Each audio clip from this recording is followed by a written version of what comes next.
kali ini izinkan kami dari kelompok ilmu perundang-undangan ingin membahas tentang proses pembentukan peraturan perundang-undangan, yang dimana anggota di kelompok kami ada Muhammad Rafif, terus ada Abdul Fikri, ada saya sendiri Namal dan Pananda, selanjutnya ada Sofian Arizal, dan yang terakhir ada Tego Suryadi. Nah, adapun yang akan kami bahas pada hari ini bisa teman-teman lihat semua di PPT yang telah kami buat. Yang pertama ada tahap perencanaan, selanjutnya ada tahap penyusunan, nah yang ketiga ada tahap pembahasan, yang keempat ada tahap pengesahan, dan yang terakhir ada tahap pengundangan.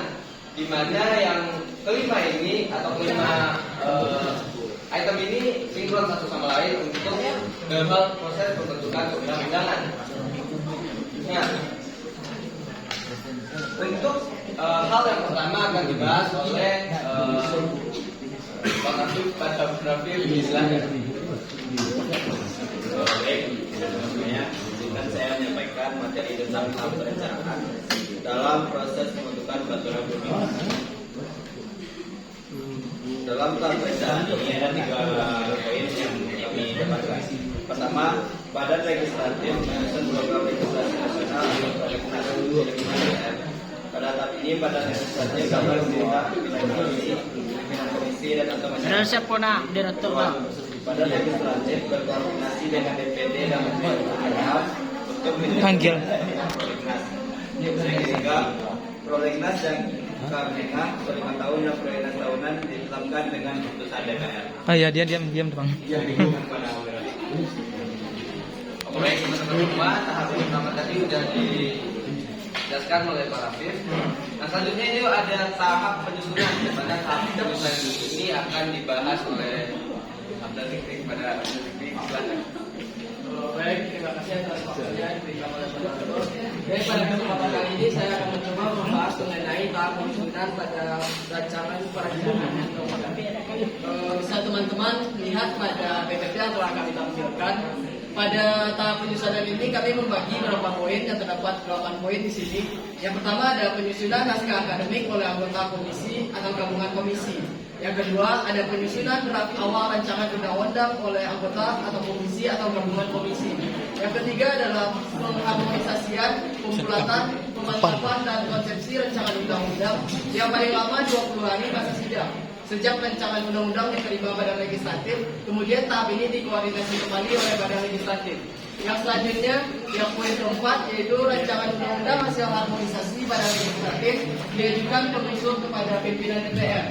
Yang selanjutnya ada rapat paripurna untuk memutuskan rancangan undang-undang usul inisiatif DPR dengan keputusan.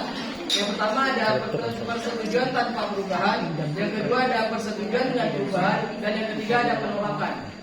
Yang poin selanjutnya yaitu penyempurnaan rancangan undang-undang jika keputusan adalah persetujuan dengan perubahan. Yang paling lambat 30 hari masa sidang dan diperpanjang 20 hari masa sidang. Yang selanjutnya ada rancangan undang-undang hasil penyempurnaan disampaikan kepada Presiden melalui surat pimpinan DPR. Dan yang terakhir ada Presiden menunjuk Menteri untuk membahas rancangan undang-undang bersama DPR yang paling lama 60 hari sejak surat pimpinan DPR diterima Presiden. Sekian dari saya, terima kasih. Saya kembalikan kepada moderator. Nah, setelah adanya tahap penyusunan tadi teman-teman, selanjutnya yaitu ada tahap pembahasan. Nah, serta tahap pembahasan ini dilanjutkan dengan tahap pengesahan, di mana poin 3 dan 4 akan dibahas oleh Sofian. Pada Sofian, silakan. Baiklah, saya melanjutkan apa yang disampaikan oleh Pak. Kemudian kita akan masuk pada tahap pembahasan. Baiklah, berdasarkan ketentuan dalam pasal 65 Undang-Undang Nomor 12 Tahun 2011, pembahasan rancangan undang-undang dilakukan oleh DPR bersama Presiden atau Menteri yang ditugasi dan dilakukan dengan mengikutsertakan DPD terhadap rancangan undang-undang yang berkaitan dengan otonomi daerah, hubungan antar pusat dan daerah, pembentukan dan pemekaran serta penggabungan daerah, pengelolaan sumber daya alam dan sumber daya ekonomi lainnya, dan serta pertimbangan keuangan pusat dan daerah. Menurut ketentuan dalam pasal 66 dan pasal 67 Undang-Undang Nomor 12 Tahun 2011, pembahasan rancangan undang-undang dilakukan melalui 2 tingkat pembicaraan. yaitu pembicaraan di tingkat 1 dalam rapat komisi, rapat gabungan komisi, rapat badan legislasi, rapat badan anggaran, atau rapat panitia khusus. Kemudian pembicaraan tingkat 2 dalam rapat paripurna. Tahap pengesahan. Kemudian tahap pengesahan sesuai ketentuan dalam pasal 72 Undang-Undang Nomor 12 Tahun 2011, rancangan undang-undang yang telah disetujui bersama oleh DPR dan Presiden disampaikan oleh pimpinan DPR dan Presiden untuk disahkan menjadi undang-undang. Penyampaian rancangan undang-undang tersebut dilakukan dalam jangka waktu paling lama 7 hari terhitung sejak tanggal persetujuan. Sekian dari saya, kembalikan. Terima kasih Sofian. Nah, ternyata setelah kita menelaah lagi teman-teman, jadi tahap pengesahan ini bukan tahap final untuk satu pembentukan perundang-undangan tersebut. Masih ada satu tahap poin lagi yang menjadi wujud adanya undang-undang itu sendiri. Nah, hal itu akan dibahas oleh Ibu Suryadi. Pada Ibu silakan. Oke, baik, terima kasih menyarankan. Jika saya akan melanjutkan materi selanjutnya itu tahap pengundangan. Tahap pengundangan ini adalah tahap terakhir dari sebuah pembentukan peraturan perundang-undangan dari tahap perencanaan sampai dengan tahap pengesahan. Tahap pengundangan ini, rancangan undang-undang telah disahkan tadi diundangkan dalam sebuah lembaga negara Republik Indonesia dan disebarluaskan secara umum agar masyarakat mengetahui sebuah undang-undang yang baru. Mungkin itu saja dari saya kembalikan kepada moderator. Baik, terima kasih pada Ibu Suryadi.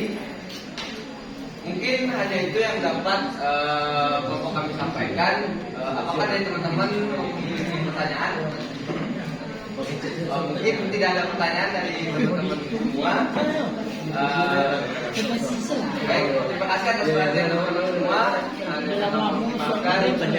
Assalamualaikum warahmatullahi wabarakatuh.